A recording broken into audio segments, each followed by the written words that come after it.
कोणी नाही. आणि ज्यांचं स्वतःच खरं नाही, आता अर्जुन खोतकरांचं काही खरं आहे का? त्यांना कोणी विचारते का? मला खरं सांग, माझे मित्र आहेत ते जवळचे, कोण विचारत आहे त्यांना? त्यांनाच कोणी विचारत नाही. कशाच्या देवाने एनडीआरएफच्या दुप्पट द्या तिप्पट द्या असं म्हणण्याच्या ऐवजी जे काही मुख्यमंत्र्यांनी सांगितलं होतं ते मुख्यमंत्र्यांनी पूर्ण करावं. पण जो काही निर्णय घ्यायचा आहे माननीय मुख्यमंत्र्यांना तो तात्काळ त्यांनी निर्णय घ्यावा. खरं म्हणजे मागच्या वेळी त्यांनी घोषित केल्यानंतर मागच्याही पावसाचे पैसे तुम्ही सांगितल्याप्रमाणे द्या असा सारखा तगादा त्यांच्या मागे आम्ही लावला. त्याही वेळेस त्यांनी दिले नाही. जे 8,000 रुपये गव्हर्नर साहेबांनी दिले होते त्यानंतर एक नया पैसा हा सरकारने काही दिलेला नाही. पण आता तरी मला असं वाटतं की सरकारने कुठलंही टाळाटाळीचं धोरण या ठिकाणी हातात घेऊ नये आणि मोठ्या प्रमाणात मदत जी आहे ती केली पाहिजे. एक अजून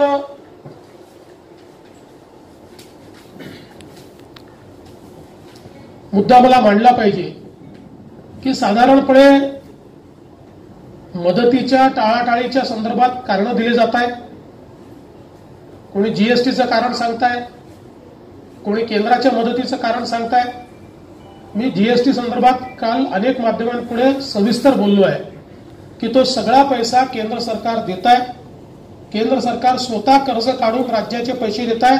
मागच्या वर्षीचे सगळे पैसे केंद्राने क्लिअर केले आहेत आणि आपल्या राज्य सरकारकडे 60,000 कोटीची फिस्कल लिमिट आज शिल्लक आहे. त्यामुळे आता आपण जर शेतकऱ्याला पैसे दिले तर हे येणारे जे पैसे आहेत त्यातनं ते आपण परत देखील करू शकतो. त्यामुळे हे जीएसटीचा जो बहाणा सांगितला जातोय तो अत्यंत चुकीचा आहे. केंद्र सरकारच्या वतीनं जी काही मदत आहे ती निश्चितपणे मिळेलच. पण पुन्हा एकदा सांगतो की राज्य सरकारला मेमोरँडम तयार करावा लागतो. तो मेमोरँडम राज्य सरकार केंद्र सरकारला पाठवते. त्या ठिकाणची टीम येऊन या ठिकाणी तो मेमोरँडम बरोबर आहे की नाही याचं एक 2-3 दिवसाचा दौरा करून फक्त चेकिंग करतं, रँडम चेकिंग असतं. आणि त्यानंतर त्या ठिकाणी केंद्रीय गृहमंत्री, केंद्रीय कृषी मंत्री आणि केंद्रीय वित्त मंत्री यांची समिती आहे, जी समिती अशा प्रकारची ग्रँट अप्रूव्ह करते. त्यामुळे हे सगळ्यांना माहिती आहे आणि विशेषतः माननीय पवारसाहेब तर 10 वर्ष कृषी मंत्री असल्यामुळे या समितीचे भाग होते आणि त्यामुळे त्यांना देखील हे माहिती आहे. आणि म्हणून मला असं वाटतं की केवळ आपले हात झटकायचे आणि केंद्रावर टाकायचं योग्य नाही. केंद्र मदत करेल पण त्याकरता राज्याला प्रोसेस पूर्ण करावी लागेल. ती प्रोसेसही राज्याने तात्काळ पूर्ण करावी. एकच आपल्या माहितीकरता मी जाणीवपूर्वक सांगतो, कारण महाराष्ट्रावर कुठेतरी अन्याय होतो असा एक कांगावा देखील केला जातो आणि म्हणून जाणीवपूर्वक काही आकडेवारी मला आपल्यासमोर मांडायची आहे. ही यूपीएच्या काळामध्ये ज्यावेळेस पवारसाहेब कृषी मंत्री होते, त्या कमिटीचे भाग होते, मनमोहन सिंगजी मुख्य पंतप्रधान होते, त्या काळामध्ये 2004-05 साली महाराष्ट्राने 1,117 कोटी मागितले आणि महाराष्ट्राला 174 कोटी मिळाले. 2009-10 मध्ये महाराष्ट्राने 15,000 कोटी मागितले, महाराष्ट्राला 671 कोटी मिळाले 2008-09-10 मध्ये. 2011-12 मध्ये महाराष्ट्राने 1,118 कोटी मागितले, महाराष्ट्राला 547 कोटी मिळाले. त्यानंतर 2012-13 मध्ये खरीपामध्ये महाराष्ट्राने 3,232 कोटी मागितले, फक्त 778 कोटी मिळाले. रबीमध्ये 1,801 कोटी मागितले, फक्त 103 कोटी रुपये त्या ठिकाणी मिळाले. त्यासोबत 13-14 मध्ये महाराष्ट्राने 4,475 कोटी मागितले आणि महाराष्ट्राला 552 कोटी मिळाले. म्हणजे एकूण या कालावधीमध्ये महाराष्ट्राने 26,805 कोटी रुपये केंद्राला मागितले, 26,805 कोटी, आणि केंद्राने 3,789 कोटी दिले. 26,800 म्हणजे 27,000च्या अगेन्स्ट 3,700 कोटी रुपये केवळ केंद्राने दिले.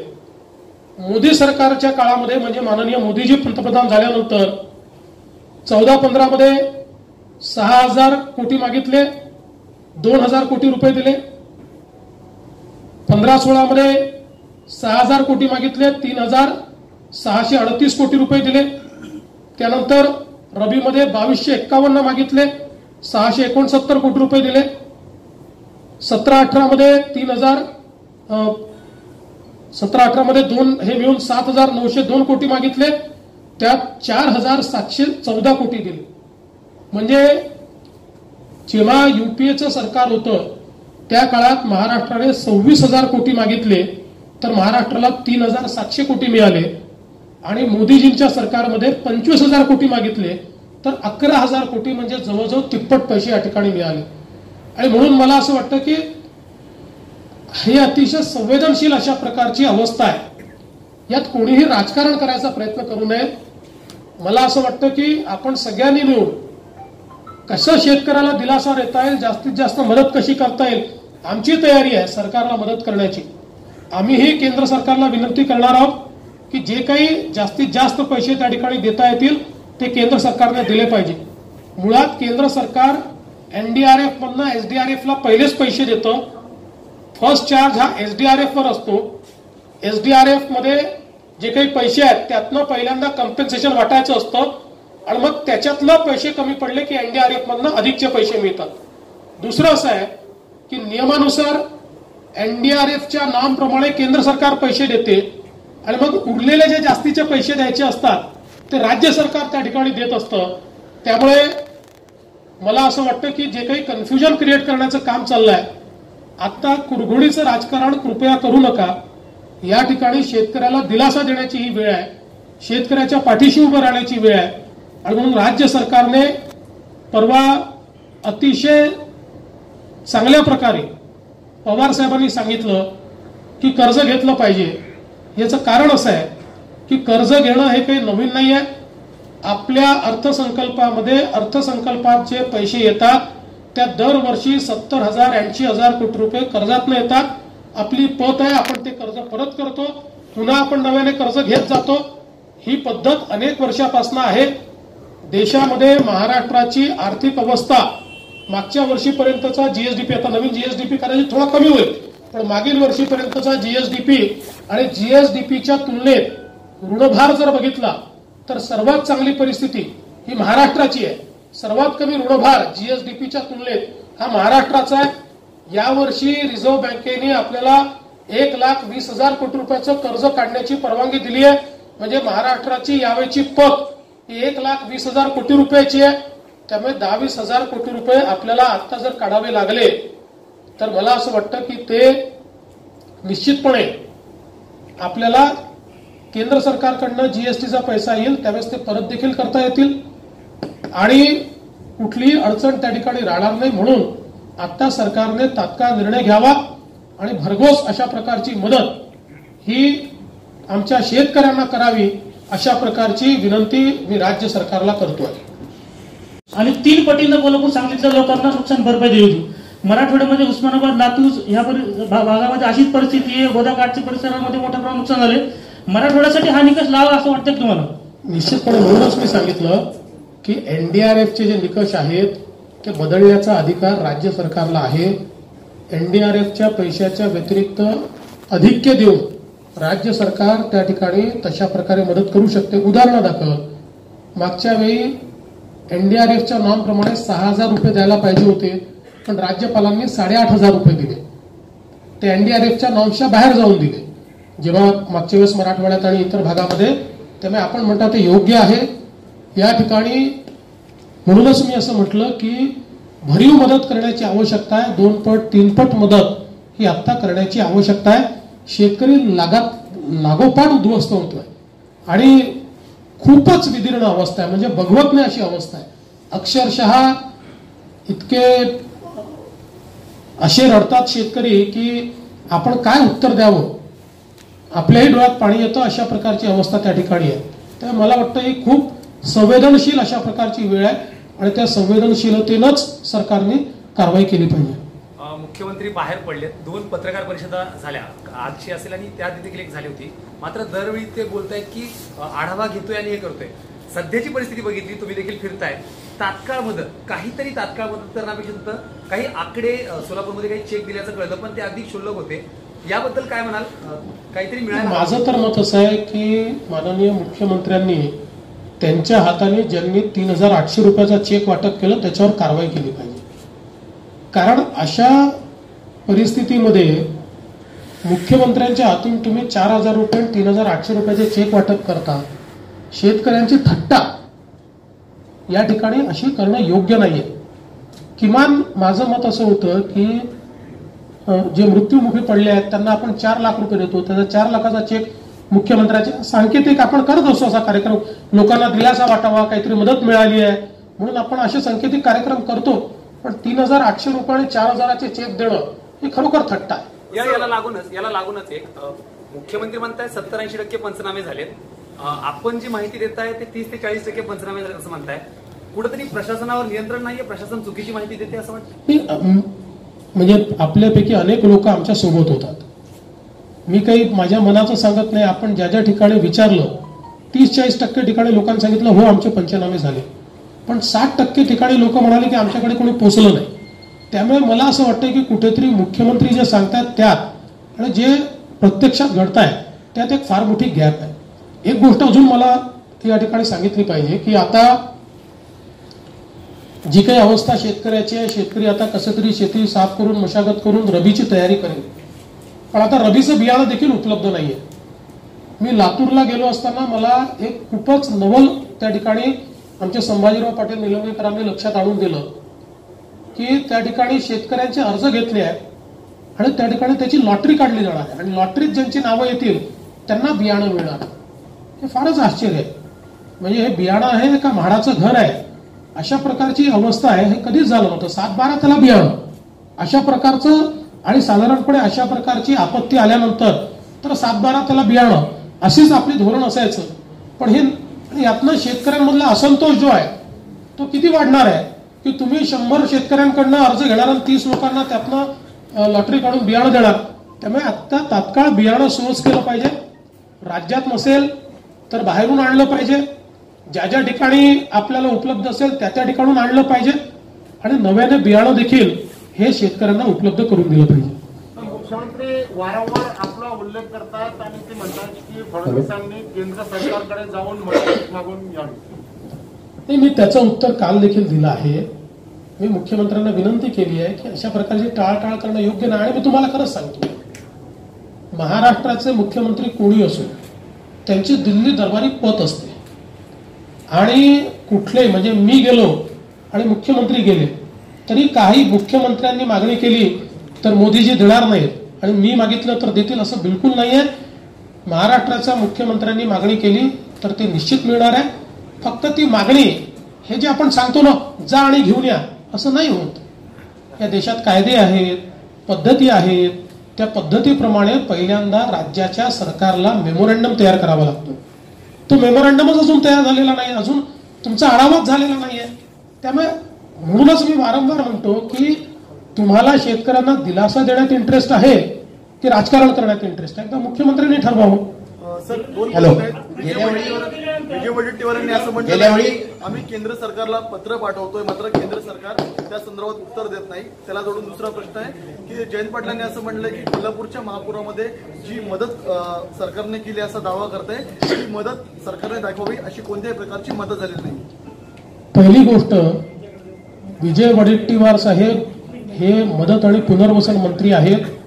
त्यामुळे किमान त्यांनी तरी कशा प्रकारे केंद्राची मदत मिळते हे समजून घेतलं पाहिजे. केंद्राला पत्र पाठवून मदत मिळत नसते, त्याची पद्धती आहे. असं आहे, आपल्या देशात एक फॅमिनचा कोड आहे, एक NDRFचा कोड आहे. प्रत्येक गोष्ट नियमाने होते त्याप्रमाणे राज्याला आपली डिमांड रेस करावी लागते. त्याचा एक मेमोरंडम तयार करावा लागतो. म्हणजे विजय वडेट्टीवारांनी पंतप्रधानांना लिहिलं की आपण 4,000 कोटी द्या की पंतप्रधान 4,000 कोटी असे बँकेतनं काढणार आणि वडेट्टीवारांना देणार, असं होत नाही. कुठे नुकसान झालंय, काय नुकसान झालंय, कुठल्या पिकाचं झालंय याची सगळी माहिती द्यावी लागते. त्या माहितीसहित जर त्यांनी मेमोरंडम पाठवला तर निश्चितपणे केंद्र सरकार मदत करेल. दुसरं काय विचारलं तुम्ही? जयंत पाटलांनी असं बघा, आम्हाला जयंत पाटलांच्या सर्टिफिकेटची आवश्यकता नाही. जनतेला सगळं माहिती आहे. पण जयंत पाटलांनी आता आमचं उणं काढायच्या ऐवजी मदत करावी ना जनतेला. मला आश्चर्यच वाटतं, सगळे मंत्री येतात आणि उणं काढतात, राजकीय बोलतात. कोणी मदतीचं बोलत नाही, कोणी जाऊन बघत नाही, कोणी शेतकऱ्याचे अश्रू पुसत नाही. अजिबात सरकार आहे. गेल्या वेळी मुख्यमंत्री औरंगाबादमध्ये आले होते गेल्या वेळी आणि जी अतिवृष्टी झाली होती पाहणी केली होती. शेतकऱ्यांना आश्वासन दिलं होतं की मदत करू, मात्र त्या शेतकऱ्यांना आतापर्यंत मदत मिळाली नाही आणि पंचनामे सुद्धा त्यावेळेस झाले नाही. म्हणजे ते गेले, मुख्यमंत्री गेले 2 दिवसानंतर कुणी आलं नाही असं शेतकरी म्हणतात. अजूनही त्यांना मदत मिळायची नाही. काय मला म्हणूनच असं वाटतं की मुख्यमंत्री महोदयांनी ते ज्यावेळेस भाषण करतात किंवा अतिशय चांगलं बोलतात पण ते जे बोलतात की माझ्या महाराष्ट्राला मी वाऱ्यावर सोडणार नाही, बोलणं चांगलं आहे त्यांचं, पण महाराष्ट्र वाऱ्यावर सुटतोय ना. खाली काय होत आहे, तुम्ही बोलल्यानंतर जमिनीवर ते दिसत आहे का? नाही दिसत आहे ना. त्यामुळे तुमचा महाराष्ट्र आहे, आमचाही आहे, सगळ्यांचाच आहे तो. आपल्याला सगळ्यांना मिळून तो वाऱ्यावर जाऊ द्यायचा नाहीये, पण खाली यंत्रणाच कुठे दिसत नाही. आणि मग अशा प्रकारे तुम्ही घोषणा करताना काहीच खाली होत नाही. देवेंद्रजी, एकनाथ खडसेंनी राजीनामा दिल्यानंतर केवळ तुमच्यामुळं ते राजीनामा देत आहेत, तुमच्यामुळे त्यांचं आयुष्य उद्ध्वस्त करण्याचा प्रयत्न झाला असा आरोप त्यांनी आज केलेला आहे. बघा, नाथाभाऊंनी राजीनामा दिला हे अत्यंत दुर्दैवी आहे. त्यांनी दिला नसता तर अधिक चांगलं झालं असतं. त्यांच्या मनामध्ये माझ्याबद्दल जर काही अडचणी होत्या तर त्यांनी वरिष्ठांना जाऊन तक्रार करायला हवी होती. आता ते ज्या गोष्टी सांगतायत मी एवढंच म्हणेन ते अर्धसत्य आहे, पण मी आज त्याच्यावर बोलणार नाही. मला कुठलीही प्रतिक्रिया त्याच्यावर द्यायची नाही. योग्य वेळ ज्यावेळेस येईल त्याच्यावर मी सविस्तर प्रतिक्रिया देईन. जळगाव महापालिका पण बरखास्त करा म्हणतात. जळगाव महापालिका बरखास्त करण्यासंदर्भात झालं ना. आता आपलं शेतकऱ्यांचे विषय सगळे संपले का? तर आपण त्यांच्यावर विनय भंगाची केस केली असं त्यांनी आज मुक्ताईनगरमध्ये पत्रकार परिषद घेऊन सांगितलंय आणि केवळ आपल्यामुळेच ते पक्ष सोडत आहेत. आणि म्हणूनच मी सांगितलं की ते अर्धसत्य सांगताय. ती केस काय आहे हे आपल्याला सगळ्यांना माहिती आहे. 3 दिवस माध्यमांनी चालवलं ते, त्यानंतर ती केस कशी झाली हे देखील आपल्याला माहिती आहे. मला त्याच्यावर बोलायचं नाही. बघा काय असतं, अशा परिस्थितीमध्ये कोणाला तरी विलन ठरवावं लागतं. त्यांनी मला ठरवलंय, काही हरकत नाहीये. मी त्याच्यावर कुठलंही रिॲक्शन देणार नाही, मी कुठलाही रिप्लाय देणार नाही. हवी होती, मात्र त्यांनी सांगितलं की त्यांच्या विरोधात काही लोकांनी प्रचार केला, त्यांच्या मुलीला पाडण्याचा प्रयत्न केला. या संदर्भातली पुराव्याची तक्रार त्यांनी चंद्रकांत पाटलांकडे केली, मात्र त्यांच्यावरती शारीरिक शिस्तभंगाची सुद्धा कारवाई केली गेली नाही. याच्यावर चंद्रकांत दादा पाटलांनी सविस्तर उत्तर दिलं आहे. पक्षाचं एवढं मोठं नुकसान होईल, खास करून जळगावमध्ये भाजपला मोठा फटका बसेल काय वाटतं? सर याला असं आहे की एक गोष्ट लक्षात ठेवा, छोट्यातल्या छोटा कार्यकर्ता असो किंवा मोठा नेता असो, कोणी ज्यावेळेस पक्षात न जातं त्यावेळेस पक्षाचं काही ना काही नुकसान होत असतं. परंतु हा फार मोठा पक्ष आहे आणि कोणाच्या जाण्याने तो थांबला नाही आणि कोणाच्या येण्याने तो काही फार कुठे इकडे तिकडे गेला नाही. त्याच्यामुळे ठीक आहे, आता जी काही परिस्थिती आहे, शेवटी जळगाव जिल्हा हा मूळ भाजपचा जिल्हा आहे. भारतीय जनता पक्ष तिथे मजबूत आहे आणि खूप आधीपासून मजबूत आहे.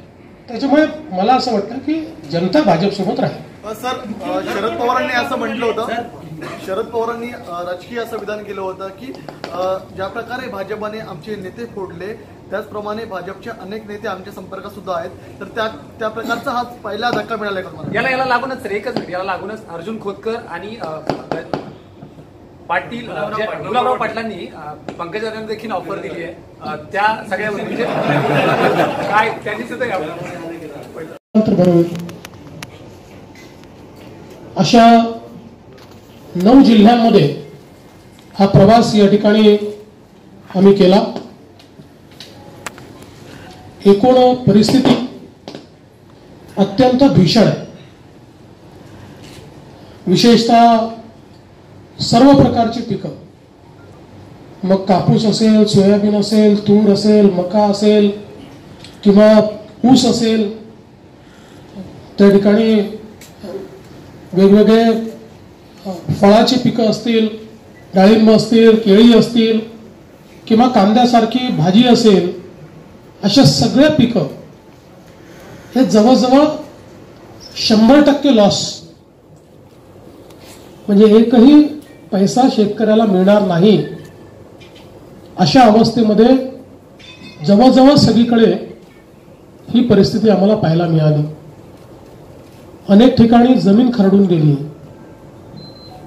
आणि त्यामुळे पहिल्यांदा तर मोठ्या प्रमाणात माती वाहून आणून त्या शेतकऱ्यांना आपली जमीन त्या ठिकाणी तयार करावी लागेल.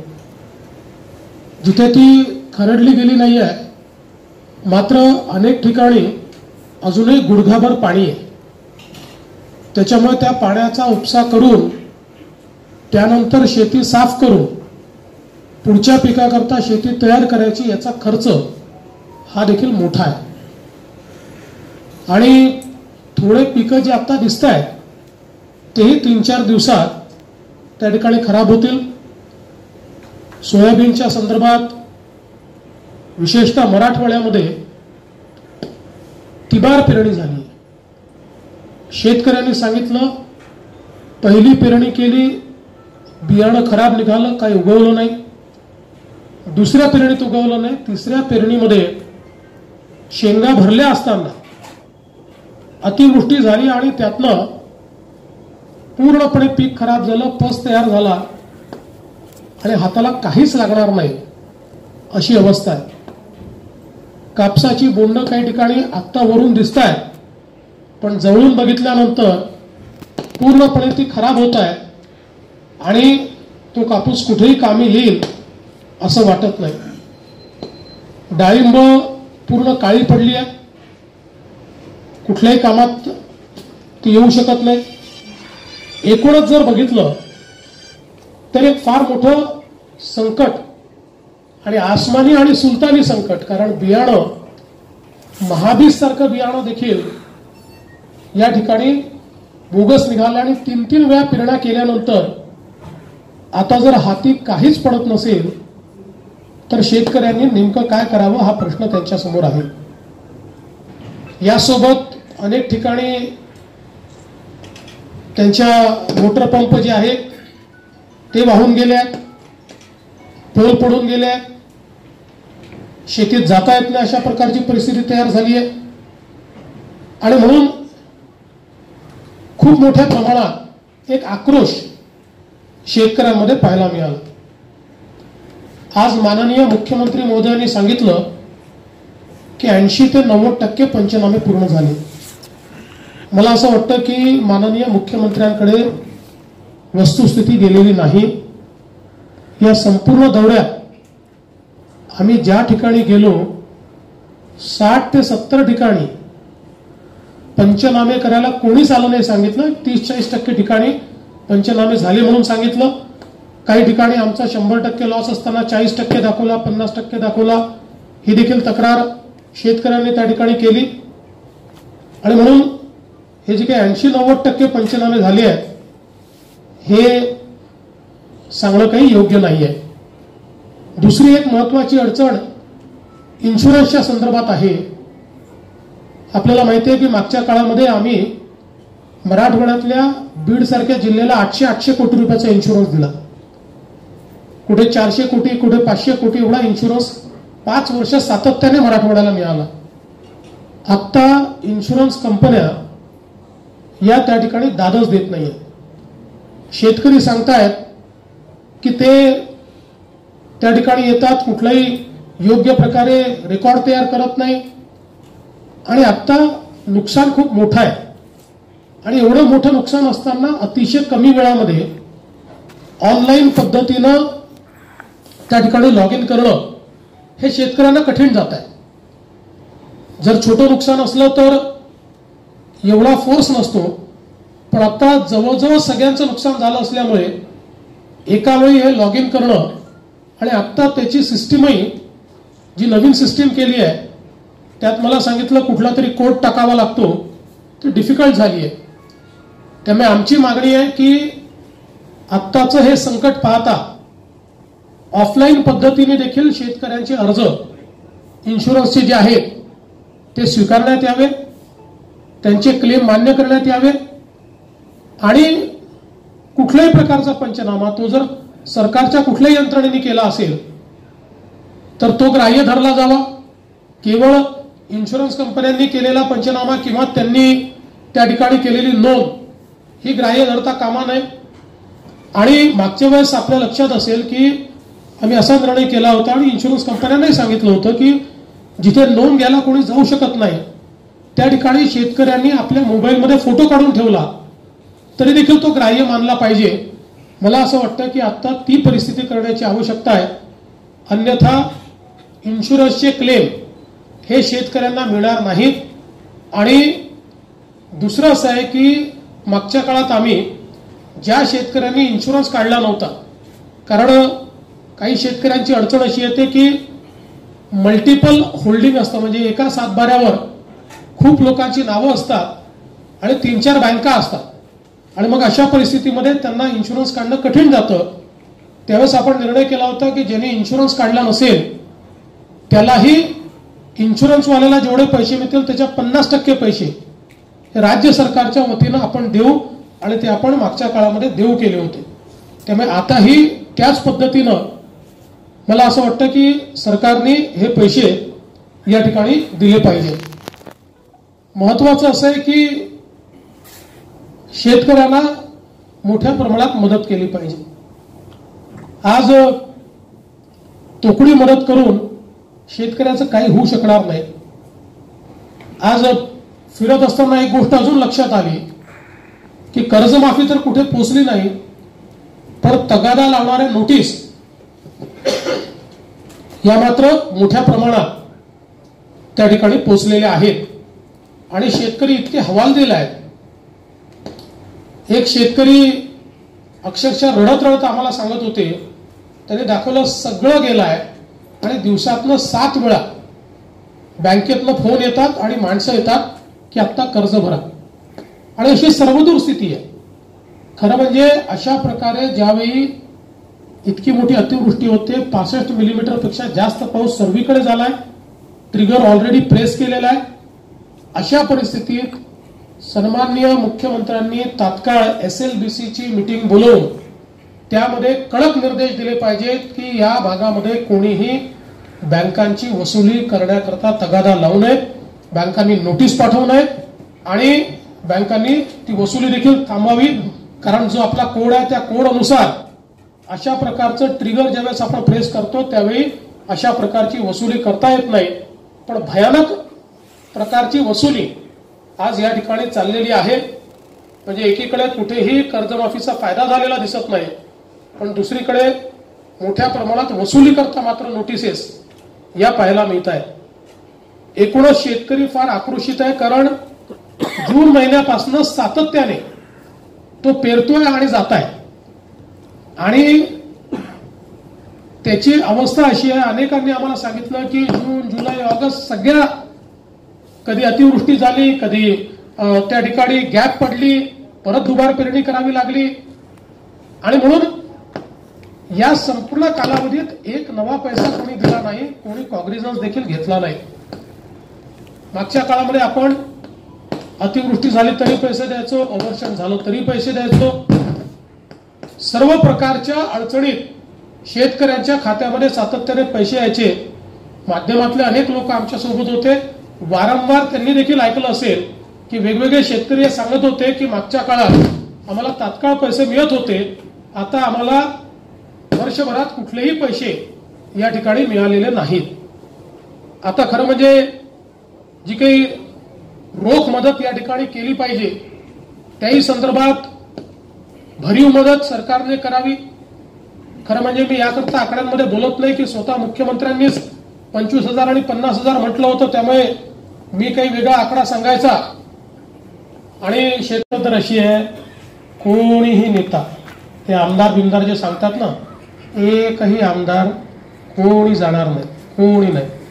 आणि ज्यांचं स्वतःच खरं नाही, आता अर्जुन खोतकरांचं काही खरं आहे का? त्यांना कोणी विचारते का? मला खरं सांग, माझे मित्र आहेत ते जवळचे, कोण विचारताय त्यांना? त्यांनाच कोणी विचारत नाही. कशाच्या ऑफर देत बसलात? तुम्हाला कोण विचारताय तिथे? मला असं वाटतं आता प्रश्न संपल्या, रिपीट होतो.